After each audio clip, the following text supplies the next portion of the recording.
हाँ जी, नमस्कार आप सभी को। आपने ज़रूर सुना होगा कि जो बीत गया है वो अब दौर ना आएगा। जो बीत जाता है वो दौर इतिहास बन जाता है।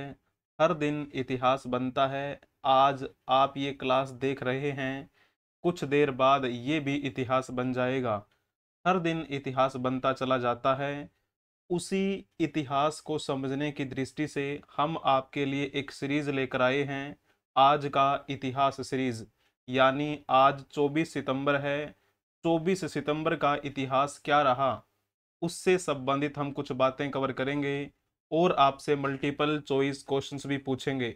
ऐसे मल्टीपल चॉइस क्वेश्चंस जो पहले कभी आपके एग्जाम्स में पूछ लिए गए हैं या फिर आपके आने वाले एग्जाम्स के लिए जो इम्पोर्टेंट हो सकते हैं।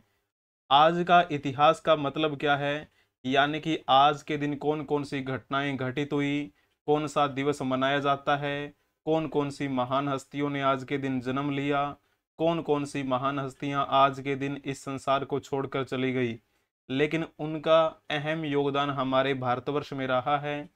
चाहे राजनेता हों, चाहे क्रिकेटर वगैरह हों, चाहे अन्य स्पोर्ट्स के खिलाड़ी रहे हों, चाहे हमारे भारतीय क्रांतिकारी हों, चाहे अन्य समाज सेवी व्यक्ति हों, किसी भी क्षेत्र में अगर बात करें, चाहे कोई पर्यावरणविद हो, वैज्ञानिक हो, हर प्रकार के पहलुओं के बारे में हम बातें कवर करते हैं। लेकिन शर्त ये रहती है कि ऐतिहासिक दृष्टिकोण आज के अनुसार होना चाहिए। यानी 24 सितंबर के दिन की कुछ खास बातें कवर करेंगे। ये आपकी कक्षा हफ्ते के 7 दिन होती है, एवरीडे होती है। अगर आपको ये कक्षा पसंद आ जाती है तो कक्षा को लाइक कर देना और अपने दोस्तों के साथ भी शेयर कर देना। आपने अभी तक अगर YouTube चैनल को सब्सक्राइब नहीं किया है तो ज़रूर इसे सब्सक्राइब कर लें और बेल आइकन बटन को भी प्रेस कर लें ताकि समय से पहले आपको इस कक्षा की नोटिफिकेशन ज़रूर मिलती रहे। ठीक है, तो चलिए शुरुआत करते हैं हम आज के इस महत्वपूर्ण दिवस की। आज है 24 सितंबर। तो सबसे पहले हम शुरुआत करेंगे जन्मदिन से। जिनका आज जन्मदिन है, ये चेहरा क्रिकेट की दुनिया में बड़ा अहम चेहरा रहा है। इनका जन्म अगर हम बात करें 1950 में हुआ था आज ही के दिन। लेकिन पहले आप एक क्वेश्चन बताएंगे इनके बारे में। चलिए, 1983 विश्व कप के बारे में तो सभी जानते ही होंगे। वर्ल्ड कप पहली बार जीता था भारतीय क्रिकेट टीम ने। उस फाइनल मैच में मैन ऑफ द मैच का खिताब किसने जीता था, ये बड़ा प्यारा सा क्वेश्चन है। अगर आपने लिखा होगा मोहिंद्र अमरनाथ तो आपने अच्छा जवाब दिया है। जो हमने ये मैच जीता था, ये वर्ल्ड कप जीता था, उसमें हमारे कप्तान थे कपिल देव। कपिल देव की कप्तानी में हमने पहली बार कोई आईसीसी का वर्ल्ड कप जीता था। ठीक है, और उसका जो फाइनल मैच रहा, उस फाइनल मैच में मोहिंद्र अमरनाथ भारद्वाज जो हैं वो मैन ऑफ द मैच रहे थे। तो चलो मैं इनका नाम लिख देता हूं, मोहिंद्र अमरनाथ भारद्वाज। इनका जन्म कब हुआ था? 24 सितंबर 1950 को ये जन्मे, पटियाला में। और आपको पता है ये तो पटियाला हमारे भारतीय पंजाब के अंतर्गत आता है। ठीक है ना। अब अगर बात करें, ये राइट हैंड बैट्समैन रहे। इनके पिता जो थे, इनके पिता ने एक ऐसा रिकॉर्ड बनाया था जो रिकॉर्ड कोई तोड़ नहीं सकता, यानी कि पहला रिकॉर्ड उन्हीं का रहा। लेकिन मैं अगर इनकी बात करूं, ये किस नाम से प्रसिद्ध हुए थे? जिम्मी नाम से प्रसिद्ध हुए थे ये मोहिंद्र अमरनाथ। एक फोटो आपने जरूर देखी होगी, ये फोटो है 1983 वर्ल्ड कप जीतने के बाद की। पहली बार हमने वनडे वर्ल्ड कप जीता था और उसमें कपिल देव दिखाई दे रहे हैं, और कपिल देव के साथ जो दिखाई दे रहे हैं व्यक्ति कौन हैं? यही तो हैं जिम्मी, जो कि मैन ऑफ द मैच रहे थे, जो कि महेंद्र अमरनाथ भारद्वाज के नाम से जाने जाते हैं। ठीक है ना। इनके पिता के बारे में मैं आपसे एक क्वेश्चन पूछता हूं। रिक्त स्थान टेस्ट क्रिकेट में शतक लगाने वाले न सिर्फ भारत के बल्कि एशिया के भी पहले बल्लेबाज थे। तो आपको पता है टेस्ट क्रिकेट की दुनिया में भारत की तरफ से सबसे पहली बार शतक किसने लगाया था? लाला अमरनाथ लगाया था। लाला अमरनाथ जो कि मोहिंद्र अमरनाथ भारद्वाज के पिता थे, यानी कि जिनकी हम बात कर रहे हैं, जिम्मी, जिनका आज जन्मदिन है, उनके पिता भी एक बहुत बेहतरीन प्लेयर रहे हमारे भारतवर्ष के। टेस्ट क्रिकेट की दुनिया में सबसे पहला शतक लगाने वाले भारत की तरफ से वो पहले खिलाड़ी थे। और जब उन्होंने टेस्ट में शतक लगाया था, उस समय एशिया में किसी भी व्यक्ति ने, किसी भी क्रिकेटर ने शतक नहीं लगाया था। तो एशिया के भी पहले बल्लेबाज माने जाते हैं शतक लगाने वाले टेस्ट क्रिकेट की दुनिया में, मोहिंद्र अमरनाथ के पिता लाला अमरनाथ। ठीक है, चलिए जी, बहुत बढ़िया। अब हम इनके बारे में बात कर लेते हैं। नाम इनका क्या है? लिम्बाराम। लिम्बाराम का नाम आपको पता होना चाहिए, लेकिन हो सकता है आपने इनका नाम ना भी सुना हो। कोई बड़ी बात नहीं है, क्योंकि भुला दिया गया है ये वो चेहरा जिन्होंने तीर अंदाजी के क्षेत्र में वैश्विक सफलता हासिल की थी सबसे पहले, और इनको अर्जुन पुरस्कार से सम्मानित किया गया था। तो आप इनके बारे में एक प्यारा सा क्वेश्चन बताएंगे। प्रतिष्ठित अर्जुन पुरस्कार से सम्मानित और तीर अंदाजी के क्षेत्र में वैश्विक सफलता हासिल करने वाले प्रथम भारतीय तीरंदाज लिम्बाराम का जन्म कहाँ पर हुआ? अगर आपने लिखा होगा राजस्थान तो आपने अच्छा जवाब दिया है। लिम्बाराम जो कि हमारे भारत के तीर अंदाज हैं, तीरंदाज, ठीक है ना। इनका जन्म 24 सितंबर 1971 को हुआ उदयपुर में। और ये उदयपुर तो आपको पता ही है, हमारे राजस्थान में है, ठीक है ना। तो मूल रूप से राजस्थान से बिलोंग करते हैं।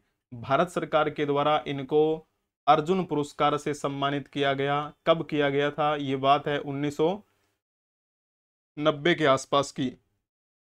तीर अंदाजी की कला में निपुण थे ये, और कहा जाता है कि सबसे पहले वैश्विक सफलता इन्होंने हासिल की थी इस फील्ड में, तीर अंदाजी के क्षेत्र में। 1992 में जब बार्सिलोना ओलंपिक खेल हुए थे, उसमें भी इन्होंने पार्टिसिपेट किया था, लेकिन एक अंक से ये मेडल नहीं ला पाए थे, ठीक है ना। तो इनके बारे में और भी ज़्यादा जानकारी हासिल आप कर लीजिए। इनको महाराणा प्रताप अवार्ड से भी सम्मानित किया गया, ठीक है ना। 1992 में जब एशियाई चैंपियनशिप मुकाबला हुआ था, उसमें इन्होंने रिकॉर्ड बनाते हुए गोल्ड मेडल जीता था। तो ऐसे थे हमारे लिम्बाराम। अब तो बुजुर्ग हो चुके हैं, बीमार भी रहते हैं। इनको स्वस्थ होने की हम कामना करते हैं। आज इनका जन्मदिन है, इनको जन्मदिन की ढेरों सारी शुभकामनाएं। खुशहाल रहें, जल्दी से ठीक हो जाएं। चलिए जी, अब हम इनके बारे में बात करेंगे। नाम इनका क्या है? पंकज। पंकज पचौरी के बारे में भी बात कर लेंगे आज। इनका भी क्या है, आज जन्मदिन है। तो पहले आप इनके बारे में एक क्वेश्चन बता दीजिए। हिंदी को जनसंचार की सरल और सुव्यवस्थित भाषा बनाने में महत्वपूर्ण योगदान देने वाले भारतीय टेलीविजन पत्रकार पंकज पचौरी किस राज्य से हैं? Indian television journalist Pankaj Pachauri, who has made a significant contribution in making Hindi a simple and well organized language of mass communication, is from which state? अगर आपने लिखा हुआ इसमें Uttar Pradesh, then you are absolutely right। 24 सितंबर 1963 को इनका जन्म मथुरा में हुआ। और मथुरा तो आपको पता ही है, उत्तर प्रदेश में ही है ना। तो वहाँ से बिलोंग करते हैं हमारे भारत के ये प्रसिद्ध एक पत्रकार हैं। हिंदी भाषा को जन जन की भाषा बनाने में इनका अहम योगदान रहा। एक अच्छे ढंग से लोगों के सामने हिंदी को इन्होंने पेश किया। कई पुरस्कारों से इनको सम्मानित किया गया, जैसे कि श्रीकांत वर्मा पुरस्कार इनको 1990 में मिला था। गौरव श्री सम्मान से इनको सम्मानित किया गया। गणेश शंकर विद्यार्थी पुरस्कार से इनको सम्मानित किया गया।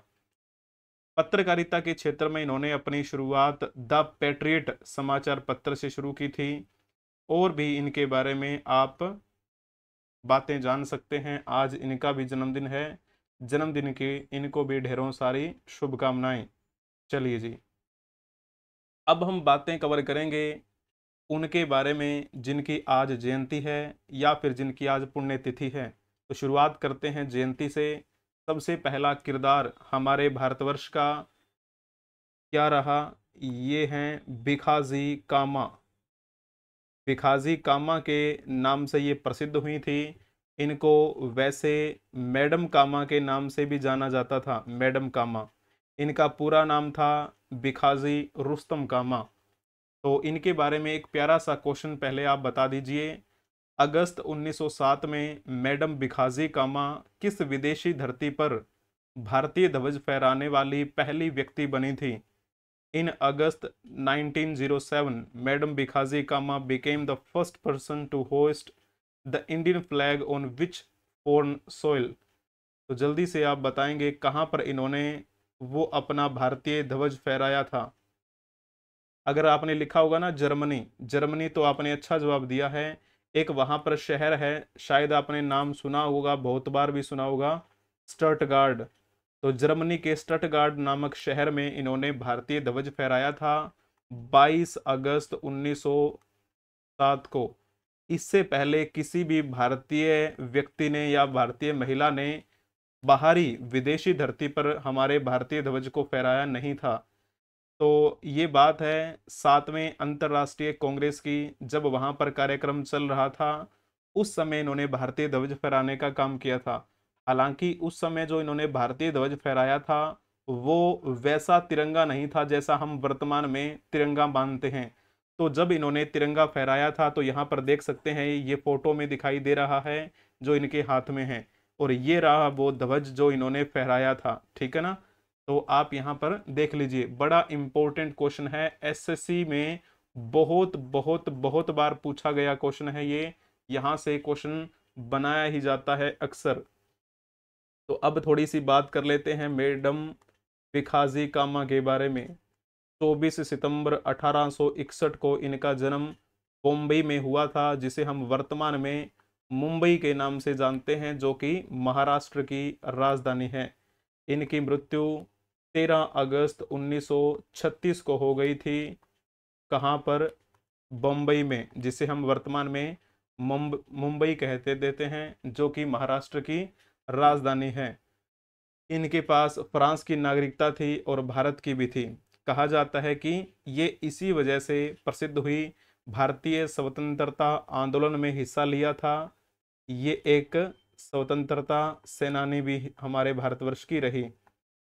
एक पत्र आपने नाम सुना होगा, दो क्रांतिकारी पत्र आया करते थे, एक का नाम था वंदे मातरम। वंदे मातरम का प्रकाशन इन्होंने किया था, और एक पत्र था मदन तलवार नाम से, मदन तलवार। ये जो दो क्रांतिकारी पत्र हैं, इन दोनों का प्रकाशन कार्य इन्होंने किया था। भारतीय क्रांतिकारी जो अन्य व्यक्ति थे उनकी भरपूर मदद इन्होंने की थी विदेश में रहकर। तो ऐसे कारनामे किए थे इन्होंने, मैडम भिखाजी कामा ने। ऐसे ऐसे महान लोग हुए हैं हमारे भारतवर्ष में जिन्होंने सामाजिक कार्य किया और बहुत सारे स्वतंत्रता को लेकर कार्य किए। तो हम ऐसे वीरांगनाओं को नमन करते हैं। चलिए जी, अब हम आपसे बात करेंगे इनके बारे में। ये नाम शायद आपने सुना होगा, प्रताप नारायण मिश्र। प्रताप नारायण मिश्र की भी क्या है, आज जयंती है। तो पहले आप प्रताप नारायण मिश्र के बारे में एक क्वेश्चन बता दीजिए। आधुनिक हिंदी निर्माताओं में से एक पंडित प्रताप नारायण मिश्र रिक्त स्थान लेखक थे। कौन से युग के ये लेखक थे? अगर लिखा होगा आपने भारतेंदु युग के तो आपने अच्छा जवाब दिया है, और ये क्वेश्चन भी बड़ा प्यारा क्वेश्चन है, इम्पोर्टेंट क्वेश्चन है आपका ये। ठीक है, तो चलिए थोड़ी सी बात कर लेते हैं। ये हमारे भारतवर्ष के एक अच्छे कवि थे, लेखक थे, नाटककार की भूमिका इन्होंने निभाई, और साथ में पत्रकार की भूमिका भी इन्होंने निभाई थी। तो इनका जन्म कब हुआ था? 24 सितंबर 1856 को इनका जन्म उन्नाव में हुआ। और ये जो उन्नाव क्षेत्र है कहाँ पर है? उत्तर प्रदेश में है ये, जहाँ पर ये जन्मे थे। इनकी मृत्यु 6 जुलाई 1894 को हुई थी। पंडित संकटादीन के ये बेटे थे। हिंदी साहित्य में इन्होंने अपना नाम कमाया, हिंदी भाषा में इन्होंने अपनी रचनाएं लिखी, हिंदी भाषा को एक नया आयाम दिया था। आधुनिक हिंदी निर्माता के रूप में ये प्रसिद्ध हुए और हिंदी खड़ी बोली और भारतेंदु युग के उन्नायक कहे जाते हैं। ठीक है ना। भारतेंदु हरिश्चंद्र में कहते हैं कि इनकी बड़ी श्रद्धा थी, वे स्वयं को उनका शिष्य कहा करते थे। भारतेंदु हरिश्चंद्र को वे देवता के समान पूजा करते थे। तो ऐसे भी लेखक हुए हैं हमारे भारतवर्ष में, प्रताप नारायण मिश्र जैसे, जो कि उत्तर प्रदेश में जन्मे थे। आज इनकी क्या है, जयंती है, हम इन्हें नमन करते हैं। अब चलिए इनके बारे में बात कर लेंगे। चेहरा आपने देख लिया है, एक क्वेश्चन आप इनके चेहरे को ध्यान में रखते हुए बता दीजिए। अगर चेहरा नहीं देखा है तो भी आपको ये क्वेश्चन पता होना चाहिए। आप कहेंगे कि ये क्वेश्चन बहुत इंपॉर्टेंट है, वेरी वेरी इंपॉर्टेंट क्वेश्चन है ये। इंग्लिश चैनल पार करने वाली पहली भारतीय महिला कौन थी? अगर आपने लिखा होगा इसमें आरती साहा, तो आपने अच्छा जवाब दिया है। वहीं जब हम बात करें बाकी ऑप्शंस की तो थोड़ा रुक जाइए, पहले हम आरती साहा के बारे में बात कर लेते हैं। आरती साहा जिन्होंने एक नया रिकॉर्ड बनाया पूरे भारतवर्ष में। इनका पूरा नाम था आरती साहा गुप्ता। इंग्लिश चैनल को पार कर लिया था इन्होंने पहली बार। तो पहली महिला थी जिन्होंने इंग्लिश चैनल को तैर कर पार किया था, तो बहुत बड़ी बात है ये। 24 सितंबर 1940 को इनका जन्म कोलकाता में हुआ और वर्तमान में ये हमारा कोलकाता वेस्ट बंगाल की राजधानी है। ठीक है ना। और इनकी मृत्यु कब हुई थी? 23 अगस्त 1994 को इनकी मृत्यु हो गई थी। कोलकाता में ही मृत्यु हुई। तैराकी की दुनिया में इन्होंने अपना नाम कमाया, भारत की सबसे प्रसिद्ध महिला तैराक बनी। भारत सरकार ने इनको पद्मश्री से सम्मानित किया था। पद्मश्री हमारे भारत का चौथे नंबर का सर्वोच्च नागरिक सम्मान है और ये पुरस्कार इनको भारत सरकार के द्वारा कब दिया गया? 1960 में दिया गया था। तो थोड़ा इनके बारे में आपको पता होना चाहिए। आरती शाह ने डॉली नज़ीर का रिकॉर्ड भी तोड़ने का कारनामा किया था, तो आपको इनके बारे में ज़रूर पता होना चाहिए। ठीक है ना। चलिए, आरती शाह ने इंग्लिश चैनल तैरकर पार किया और ये कारनामा इन्होंने कब किया था? तो बात है ये 29 सितंबर 1959 की। ठीक है, 1959 में इन्होंने ये रिकॉर्ड बनाया था। अगले साल 1960 में इनको पद्मश्री से सम्मानित किया था भारत सरकार ने। इनको एक संज्ञा दी जाती है हिंदुस्तानी जलपरी। हिंदुस्तानी जलपरी के नाम से कौन विख्यात है? तो नाम लिख देना आप, आरती शाह का। कल्पना चावला के बारे में तो आपको पता ही होगा, अंतरिक्ष में जाने वाली पहली ये भारतीय मूल की क्या थी? अंतरिक्ष यात्री थी। इनका जन्म कहाँ पे? करनाल, हरियाणा में है ना। अनीता कुंडू कहाँ से है? हिसार से हैं। हिसार भी हरियाणा में है। ये भी माउंट एवरेस्ट को कई बार पहुंच चुकी हैं। बछेंद्री पाल के बारे में कहा जाता है कि सबसे पहले माउंट एवरेस्ट पर चढ़ाई करने का कार्य किस महिला ने किया था? तो नाम आएगा बछेंद्री पाल का। पहली महिला जिन्होंने, पहली भारतीय महिला जिन्होंने माउंट एवरेस्ट को फतेह किया था, तो नाम बछेंद्री पाल का आएगा। चलिए, बहुत बढ़िया। ये हैं कौन? ये हैं हमारी आरती शाह, जिनको 1960 में पद्मश्री से सम्मानित किया गया। पद्मश्री प्राप्त करने वाली ये पहली भारतीय महिला खिलाड़ी थीं। 1998 में इनके नाम पर एक डाक टिकट भी जारी किया गया।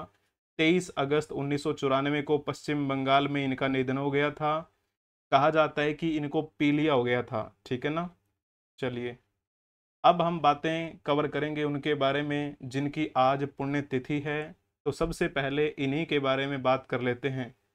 तो एक क्वेश्चन बता दीजिए पहले आप। क्वांटम यांत्रिकी और द्रव यांत्रिकी के क्षेत्र में महत्वपूर्ण योगदान देने वाले भारतीय भौतिक विज्ञानी और गणितज्ञ भूपति मोहन सेन को किस वर्ष भारत सरकार द्वारा पद्म भूषण से सम्मानित किया गया?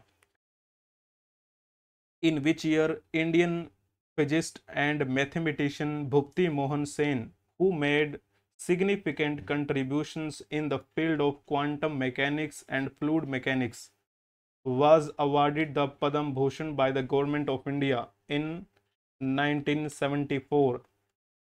If you tick first option, then you are absolutely right. तो फर्स्ट ऑप्शन जो है वो बिल्कुल ठीक रहेगा। क्या नाम है इनका? भूपति मोहन सेन। भूपति मोहन सेन की आज पुण्यतिथि है। इनका जन्म कब हुआ था? 3 जनवरी 1888 को ये जन्मे थे और इनकी मृत्यु आज ही के दिन 1978 में हुई थी। 24 सितंबर 1978 में इनकी मृत्यु हो गई। हमारे भारतवर्ष के जाने माने गणितज्ञ थे। इन्होंने किस क्षेत्र में योगदान दिया? क्वांटम यांत्रिकी और द्रव यांत्रिकी, ठीक है ना, यानी कि quantum mechanics and fluid mechanics में इनका योगदान रहा। साहित्य और शिक्षा के क्षेत्र में इन्होंने अच्छा कार्य किया था, इस वजह से पद्म भूषण से सम्मानित किया गया। तो इस प्रकार आपको ये बातें इनके बारे में पता होनी चाहिए। चलिए, इनका नाम भी आपने सुना होगा। नाम इनका क्या है? पद्मिनी। पद्मिनी ये भी बड़ा अहम किरदार है हमारे भारतवर्ष का। दक्षिणी भारतीय सिनेमा की ये प्रसिद्ध अभिनेत्री थी और नृत्य प्रौली के नाम से प्रसिद्ध हुई थी। भरतनाट्यम नृत्यांगना पद्मिनी की मृत्यु किस वर्ष हुई? तो ये आपको बताना है, जल्दी से बता दीजिए। अगर लिखा होगा आपने 2006 में तो आपने अच्छा जवाब दिया है। नृत्य प्रौली का मतलब क्या होता है? नृत्य की रोशनी। नृत्य की रोशनी के नाम से ये प्रसिद्ध हुई। सिंपल पूछा जाएगा, ज्यादा मुश्किल आपसे नहीं पूछा जाएगा, ठीक है ना। नृत्य प्रौली के उपनाम से विख्यात हमारे भारतवर्ष में, ठीक है। कौन सा नृत्य किया करती थी? भरतनाट्यम। क्लियर हुआ? इनका जन्म कब हुआ था?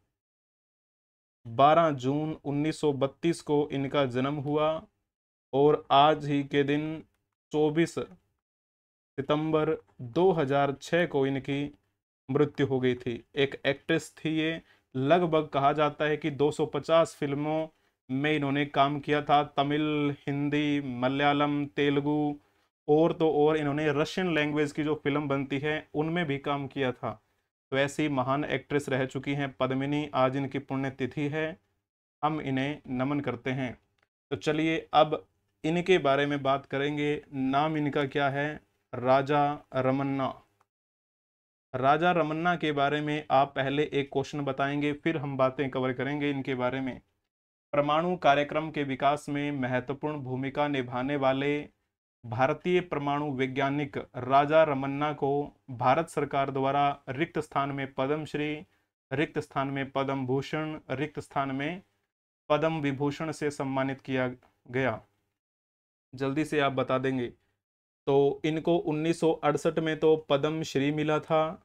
उसके बाद में 1973 में इनको पद्म भूषण मिला और फिर 1975 में इनको पद्म विभूषण मिला। पद्म श्री हमारे भारत का चौथे नंबर का नागरिक सम्मान है। उसके बाद में 1973 में इनको भारत सरकार के द्वारा भारत के तीसरे सर्वोच्च सम्मान पद्म विभूषण से सम्मानित किया गया। फिर 1975 में इनको भारत सरकार के द्वारा भारत के दूसरे नंबर के सर्वोच्च नागरिक सम्मान पद्म विभूषण से सम्मानित किया गया। तो 1968, 1973, 1975 अगर आपने लिखा होगा A option, then you are absolutely right. तो इन्होंने किस रूप में अपना नाम कमाया था? तो ये हमारे भारत के एक बहुत बेहतरीन वैज्ञानिक रहे हैं। परमाणु इकाई को बेहतरीन बनाने का इन्होंने कार्य किया भारतवर्ष में। 28 जनवरी 1925 को इनका जन्म हुआ था मैसूर में। वहीं जब हम इनकी बात करें, इनकी मृत्यु आज ही के दिन हुई थी। 24 सितंबर 2004 को इनकी मृत्यु हुई। कहाँ पे हुई थी? मुंबई। और ये मुंबई तो आपको पता ही है, महाराष्ट्र की राजधानी है। तो इनके बारे में थोड़ी आपको बातें पता होनी चाहिए। आपको 1974 की बात तो पता ही होगी, हमारा एक परमाणु परीक्षण किया गया था जिसका नाम रखा गया था स्माइलिंग बुद्धा।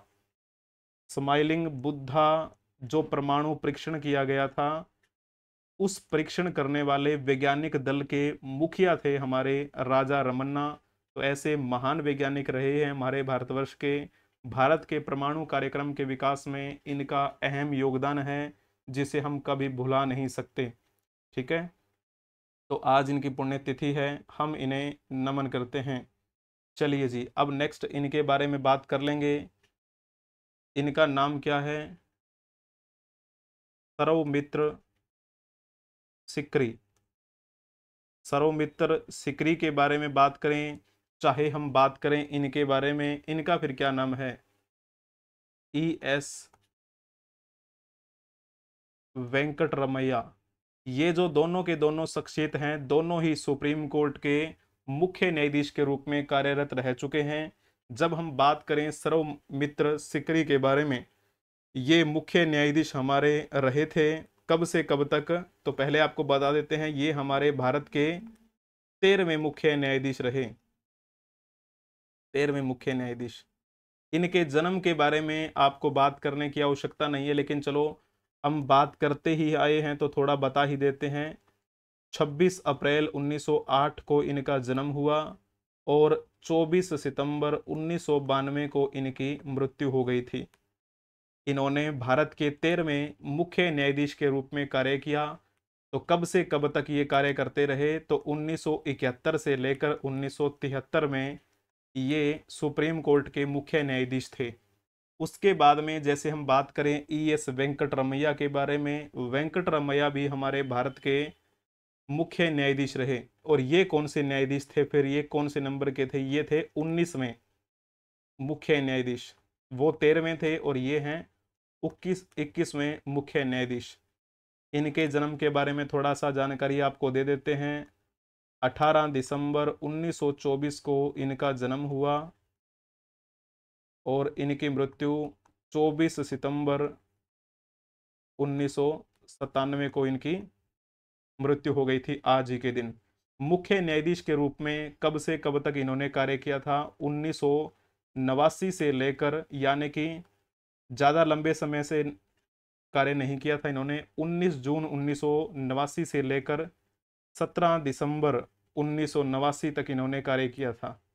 बस इतना ही समय इन्होंने बिताया था। ठीक है ना, जून से लेकर दिसंबर तक।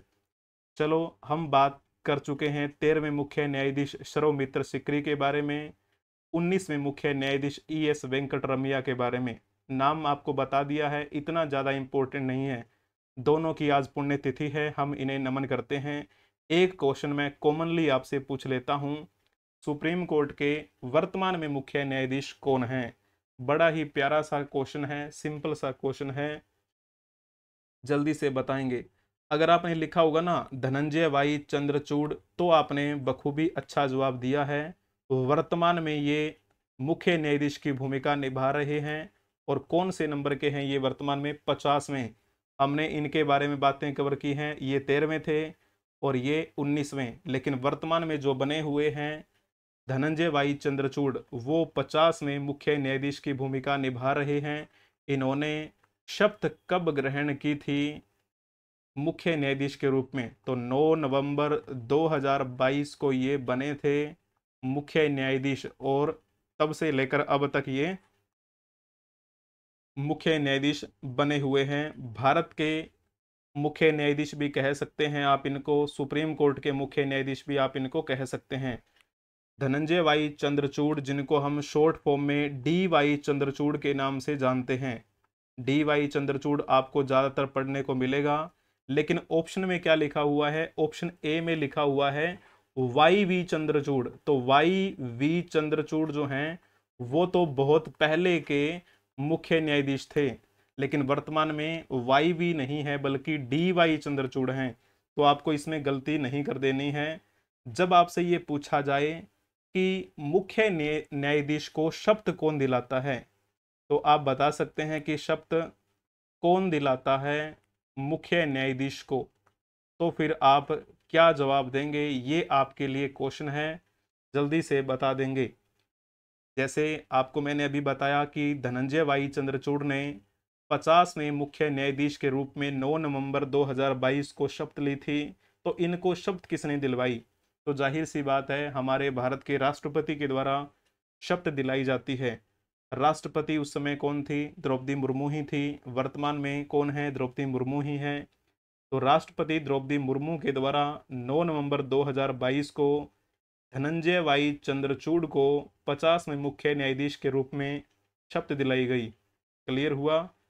और ये जो धनंजय वाई चंद्रचूड़ हैं, इससे पहले इलाहाबाद उच्च न्यायालय के मुख्य न्यायाधीश रहे और मुंबई उच्च न्यायालय के न्यायाधीश रहे। तो थोड़ा इनके बारे में आपको जानकारी होनी ही चाहिए। चलिए जी, करंट का ये क्वेश्चन मैंने आपको बता दिया है। आज के लिए इतना ही रखेंगे हम।